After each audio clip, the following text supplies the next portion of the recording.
People کا درخت۔ آج سے 25 سال پہلے محمد طفیل ایک خوبصورت لڑکی کو بیاہ کر اپنے گھر لے کر آیا۔ وہ واقعی بہت خوبصورت تھی۔ خوبصورت ہونے کے ساتھ پڑھی لکھی بھی تھی۔ بڑوں کا احترام کرنے والی اور سلجھی ہوئی لڑکی تھی۔ اس کا نام شمع تھا۔ گھر میں آتے ہی اس نے سارے گھر کو سنبھال لیا تھا۔ طفیل دن بھر ضروری کام کرتا تھا اور رات گھر کو واپس آتا۔ شادی کے 2 سال بعد اللہ نے ان کو ایک بیٹے سے نوازا۔ سب کچھ ٹھیک چل رہا تھا۔ وہ دونوں اپنے بچے کے ساتھ اپنی زندگی بہت خوشی سے گزار رہے تھے۔ ایک دن شمع کو اپنی ماں کی یاد ستانے لگی تو اس نے اس کا ذکر شوہر سے کیا تو شوہر نے بلا چوں چرا کے مان لیا اور کہا 2 دن بعد وہ اسے ماں کے گھر لے جائے گا۔ شمع طفیل کے ساتھ 2 دن بعد اپنی ماں کے گھر جانے کے لیے تیار ہو گئی۔ اس کی ماں کے گھر کے پاس ایک پیپل کا بڑا پیڑ تھا جس کے نیچے جانے سے اس کی ماں اسے ہمیشہ روکتی تھی، کیونکہ اس کی ماں کا کہنا تھا کہ اس پر اثرات ہیں۔ شمع اپنی ماں کے گھر تھوڑے دن رکنا چاہتی تھی، اس لیے طفیل اسے چھوڑ کر گاؤں واپس آ گیا۔ ایک دن بہت گرمی پڑی۔ وہ گرمیوں کے دن تھے۔ شمع کی ماں چارہ لینے کے لیے کھیتوں میں گئی ہوئی تھی۔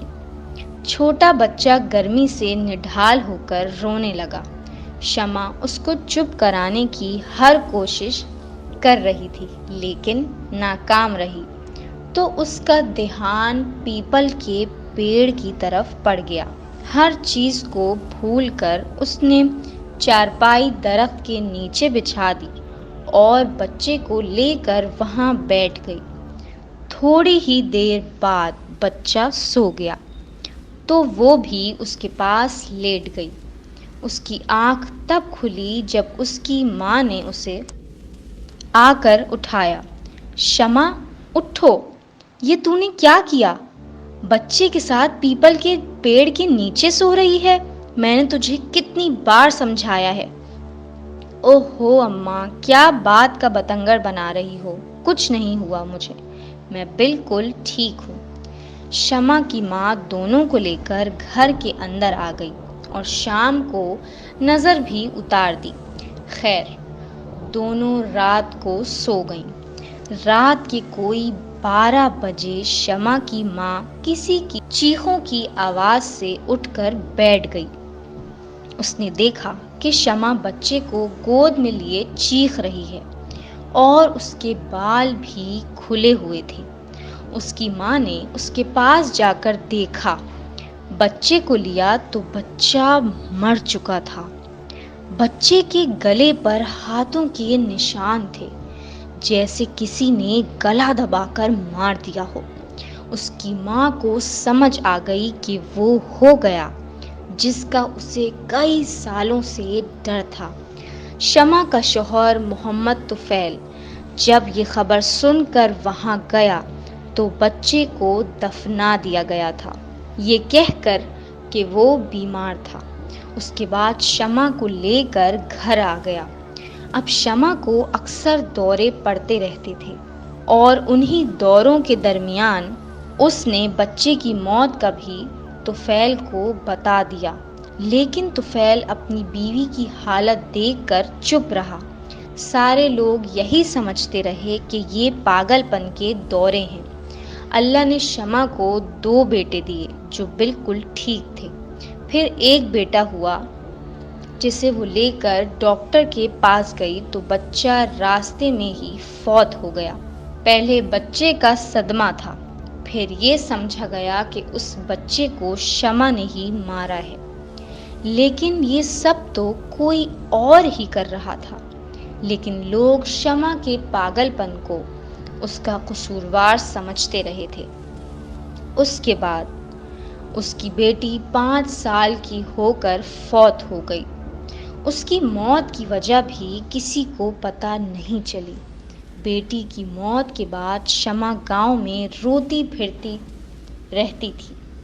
بکھرے ہوئے بالوں کے ساتھ وہ آتے جاتے لوگوں سے یہی کہتی تھی کہ میں نے اپنے بچوں کو خود مارا ہے، جبکہ ایسا کچھ بھی نہیں تھا۔ طفیل نے شمع کی حالت دیکھی تو کنٹرول سے باہر تھی۔ پھر محلے والوں سے مشورہ کر کے شمع کو پاگل خانے میں داخل کروا دیا۔ 6 ماہ کے بعد وہ واپس آئی تو اس کے سر کے بال مونڈ دیے گئے تھے۔ وہ اب نارمل تھی۔ 2 ماہ تقریباً ٹھیک رہی۔ سب نے کہا کہ اب شمع ٹھیک ہو گئی ہے، لیکن پھر کچھ عرصے بعد اسے وہی دورے پڑنے لگے۔ اب وہ سگریٹ بھی پینے لگی تھی۔ طفیل نے ایک بار پھر اسے پاگل خانے بھیجا۔ پھر 6 ماہ بعد واپس آئی تو اس بار 3-4 ماہ ٹھیک گزر جانے کے بعد دوبارہ اس کو دورہ پڑا۔ اب کی بار وہ طفیل کے پیچھے پیچھے پھرتی رہتی۔ وہ جہاں کام پر جاتا وہاں اس کے پیچھے چلی جاتی اور کہتی، مجھے چھوڑ کے نہ جاؤ۔ بیٹوں سے بھی یہی کہتی تھی، لیکن وہ دہاڑی دار بندے تھے۔ دن بھر انہیں کام کرنا پڑتا رہتا تھا۔ رات کو کچھ کھانے کے لیے لے کر گھر آتے اور دن میں شمع کو پھر گھر میں بند کر کے جاتے، جس سے وہ سارا دن گھر میں شور مچاتی رہتی اور کہتی تھی، مجھے چھوڑ کر نہ جاؤ۔ لوگ بھی زیادہ دھیان نہ دیتے تھے کیونکہ سب اسے پاگل ہی سمجھتے تھے۔ طفیل نے ایک بار پھر اسے پاگل خانے میں داخل کروایا، جس میں اس کی مدد گاؤں والوں نے بھی کی، کیونکہ طفیل کے پاس اب اتنے پیسے نہیں تھے کہ وہ یہ خرچہ اٹھا سکتا۔ پھر شمع 1 سال پاگل خانے میں رہی، لیکن طفیل اور اس کے بیٹے اسے لے کر واپس نہیں آئے۔ ایک دن پاگل خانے سے کال آئی تو وہ گیا اور شمع کو ساتھ لے آیا۔ پاگل خانے والوں نے بھی اب شمع کو داخل کرنے سے انکار کر دیا تھا، کیونکہ ان کا کہنا تھا کہ ہم اس کا علاج ہر طریقے سے کر چکے ہیں، لیکن یہ کسی بھی طرح نارمل نہیں ہو رہی اور یہاں پر موجود دوسری عورتوں اور سٹاف پر حملہ کر کے ان کو نقصان پہنچا رہی ہے، جس سے لوگ زخمی ہوئے ہیں۔ پھر شمع نے گاؤں میں بھی لوگوں پر پتھر برسانا شروع کر دیے تھے۔ جو بھی اس راستے سے گزرتا تو وہ اس پر پتھر پھینکنا شروع کر دیتی۔ طفیل اسے گھر میں بند کر دیتا، لیکن اس میں کبھی اتنی طاقت آ جاتی کہ طفیل بھی اس کے آگے کچھ نہیں کر پایا تھا۔ بس وہ سارا دن طفیل سے پیسے مانگ کر سگریٹ پیتی رہتی، نہ کچھ کھاتی اور نہ ہی کچھ پیتی تھی۔ اور پھر ایک وقت آیا کہ اس نے بالکل چپ سادھ لی۔ اب اس میں طاقت نہیں، اس کا رنگ بالکل سیاہ ہو گیا ہے، جیسے کوئی کالا کپڑا ہو۔ دانت سگریٹ پینے کی وجہ سے کالے ہو گئے اور سارا دن گلی میں لیٹی رہتی۔ اور پھر ایک دن ایک اللہ والے بزرگ گاؤں میں آئے، سبز چوغا پہنے ہوئے تھے۔ وہ جب اس گلی سے گزرے تو دیکھا کہ ایک جگہ شمع لیٹی ہوئی تھی، تو انہوں نے وہاں پر موجود دکان والے سے اس کے بارے میں پوچھا تو دکاندار نے ساری کہانی ان بزرگ کو بتائی۔ تو انہوں نے بتایا کہ اس بچی کی زندگی تباہ کر ڈالی لوگوں کی ناسمجھی نے، جو یہ کہتے ہیں کہ جن بھوت چڑیلیں نہیں ہوتی۔ یہ کوئی پاگل نہیں، اس پر ایک چڑیل کا سایہ ہے جس نے اس کے بچوں کو مارا اور اس کی یہ حالت بنا دی۔ اور تم لوگ اسے پاگل سمجھ رہے ہو اور پاگل خانے میں ڈالتے رہے ہو۔ لیکن افسوس کہ اب میں کچھ بھی نہیں کر سکتا، کیونکہ یہ چڑیل اس کے اندر اپنا گھر بنا چکی ہے۔ وہ اسے تب چھوڑے گی جب یہ اس دنیا سے چلی جائے گی۔ وہ دکان والا طفیل کو بھی بلا لایا، جس نے بابا جی سے کہا، کوئی راستہ تو بتائیں پلیز بابا جی۔ تو بابا جی نے ایک تعویذ بنا کر دیا طفیل کو کہ یہ تعویذ شمع کو سوتے ہوئے پہنانا۔